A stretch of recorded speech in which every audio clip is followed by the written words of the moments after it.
Hello festival goers and welcome to the Vrystaat Arts Festival. Today in studio we have three very special guests, all with different foreign passports. We have Rosemary, Erwin and Nikkei. Alright, thank you for joining us today.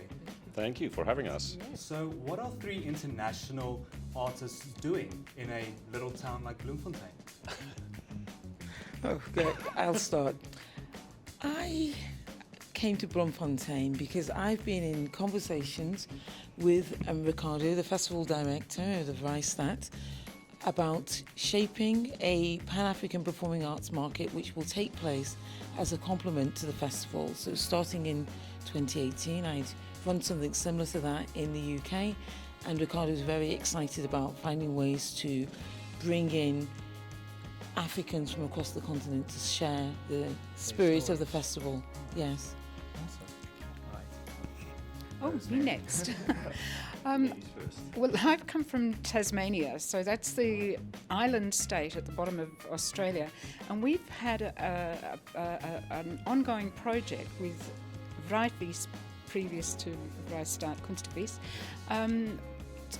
under the banner of Situate Art in Festivals. So last year, Chida Maidemir created an extraordinary project where she wrapped the statues in pink. Oh, yes. So that came under the banner of Situate Art in Festivals, which is a project of Salamanca Arts Centre, which is in Tasmania. So I run that program and that art centre. And this year we have another project in this festival, and that was held yesterday. So that was the White Horse project with the artist which was very successful. Jess Olivieri. Yes, so that's the reason I'm here. I've known Ricardo for many years, but initially it was Audrey who commissioned these works, and we're delighted to partner with Vryfees come Vrystaat Kunstfees, and we hope that that partnership continues. We plan for that to happen. Well, that's pretty amazing. Yeah. Right. And the to follow up on that, the PIAT, which is the lab around the festival, Yes. that Ricardo created, that's something that Ricardo has been talking to me about. So after these two artists, maybe next year I'll be here. I'm Erwin. I'm actually from the Netherlands originally, but I'm based in New York City. I'm a theater and opera director. But I also teach at a university there, at Brooklyn College, in a program, a master's program called Performance and Interactive Media Arts. And so we work a lot with interdisciplinary arts, and that's something that Ricardo is very interested in bringing more to the festival, to really mix the arts, not just only the different cultures, but also the different arts together. So that's something that I'm talking about with him, and that's why I'm here. All right, awesome. So Ricardo told me that you were very surprised by the history of Bloemfontein. When you traveled here, did you anticipate all the rich history, like the concentration camps, the birth of the ANC, all of that? I read the Wikipedia entry, Yes. and that is not, effusive. So when I first arrived, Ricardo picked me up at the airport and took me to the top of Naval Hill. Indeed, to the top of Naval Hill and the lookout, which provides an extraordinary overview of Bloemfontein. So he pointed to each area and told me a little of this history. I had no idea. It's extraordinary. It's rich. It's deep, and I think it's, ripe for exploration in the future. Neither did we. We heard the same. Ricardo did the same for us, and it's quite amazing how Bloemfontein is not advertising itself.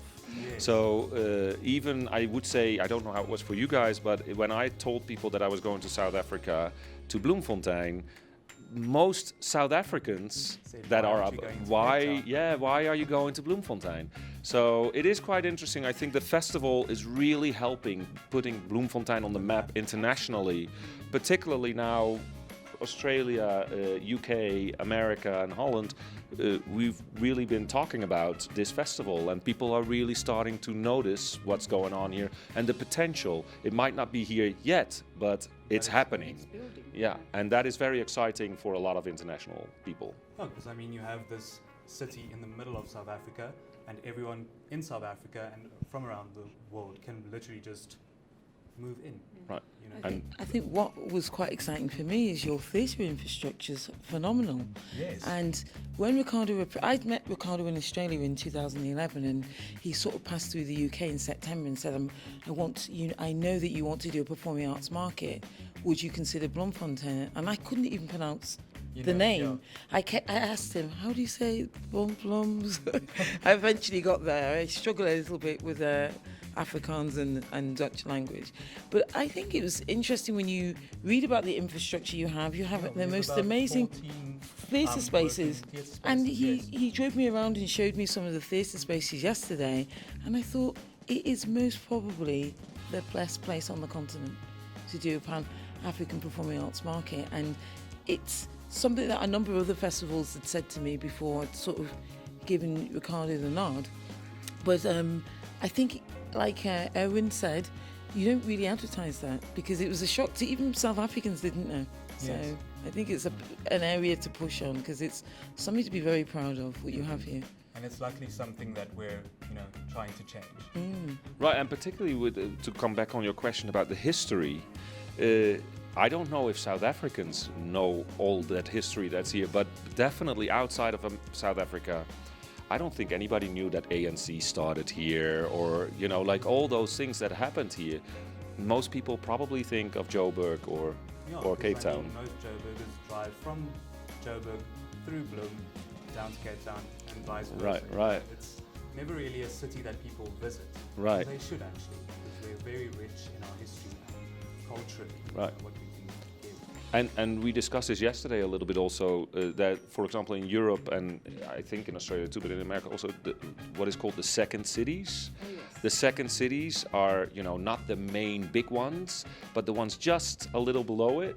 That's where the most exciting art is happening. That's where the most exciting opportunities are.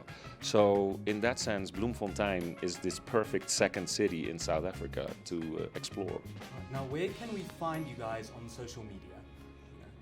For those of us that want to follow you, to see what you're doing, to keep in touch and to see, how these projects develop over the years. Well, Situate Art in Festivals has a Facebook site, All right. and so does Salamanca Arts Centre. But to follow the projects that have been here, Situate Art in Festivals website is situate.org.au, and then from there you can flip over to Facebook. Awesome.